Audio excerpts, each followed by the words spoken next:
Comme chaque soir, en préambule à nos débats, zoom sur un sujet d'actualité qui a retenu notre attention. Aujourd'hui, la décision du ministère de la Santé australien qui suspend toute publicité sur le réseau social Facebook.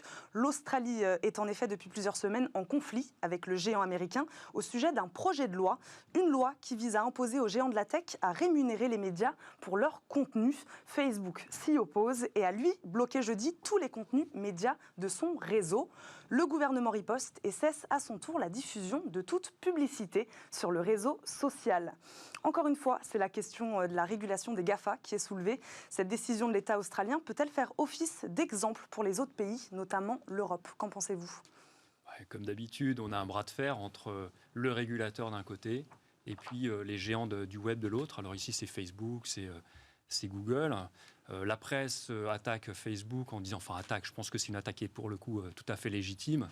Il reproche à Facebook d'être un petit peu parasite, puisqu'il se nourrit gratuitement sur le travail des journalistes.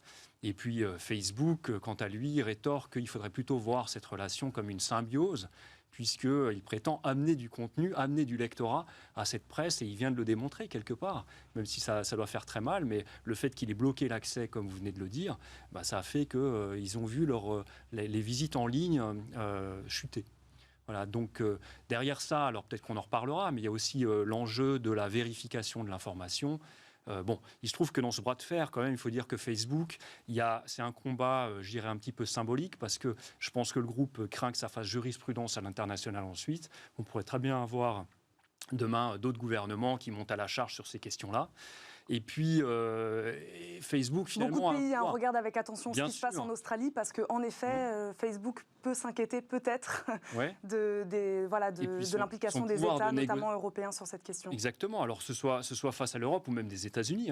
Mais Facebook, finalement, a joui d'un pouvoir de négociation face à l'Australie qu'il n'aurait pas demain face à l'Europe ou les États-Unis. Donc, c'est un peu un champ de bataille qui fait figure d'essai.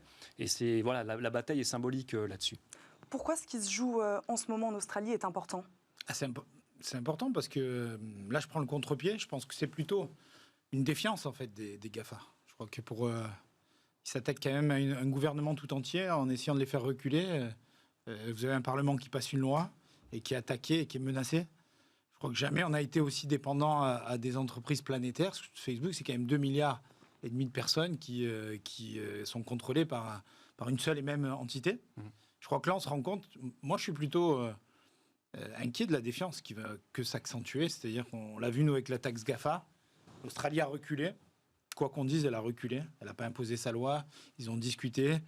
Je crois que c'est jamais de souvenir, de mémoire. Jamais on a vu un tel conglomérat prendre autant d'importance au niveau mondial.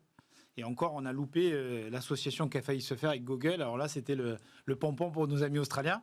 Parce que c'était ça. Ouais. On a vu qu'en un quart de clic et en bloquant les contenus, c'est 20% du trafic publicitaire qui a été généré en moins.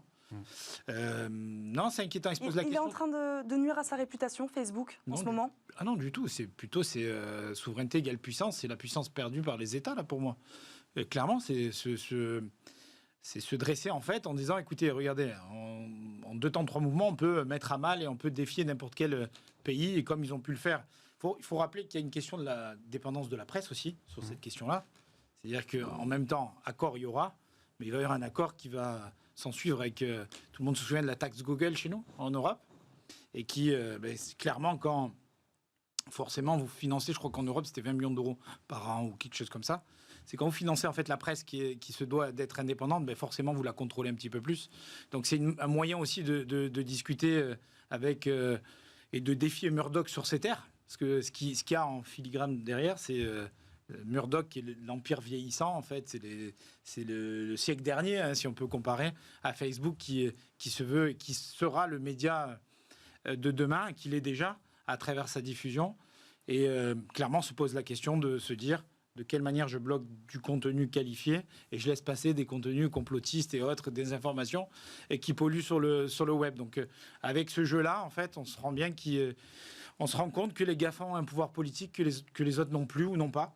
Avec le confinement, on va voir que les prochaines élections vont se jouer sur Facebook. Hein. Jérôme Mathis, vous le disiez, l'Australie a-t-elle les épaules pour gagner cette bataille judiciaire? Vous le disiez, ce n'est pas les États-Unis, ce n'est pas l'Europe non plus. Sur son terrain peut-être, mais ce qui est attendu bien sûr, c'est le comportement de plus gros acteurs.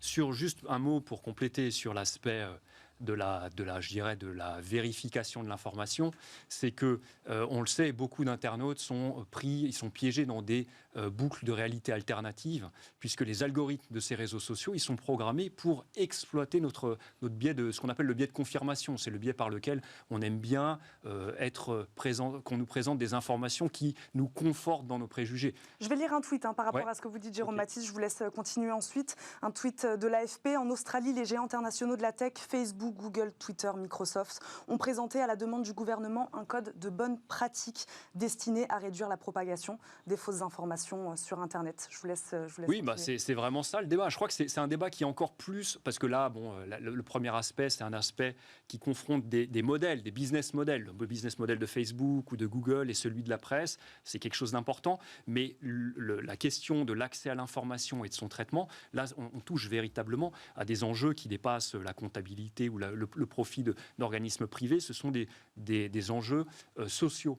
Et comme je disais, ce biais de confirmation, il a toujours existé. C'est juste qu'il a toujours existé parce que même avant Internet, le lecteur qui était plutôt à gauche achetait, on va dire, le journal Libé, celui plutôt à droite, le journal Le Figaro, chacun ayant, je dirais, une interprétation des faits en tirant un petit peu vers son idéologie politique, mais ça reste quand même fait par des professionnels.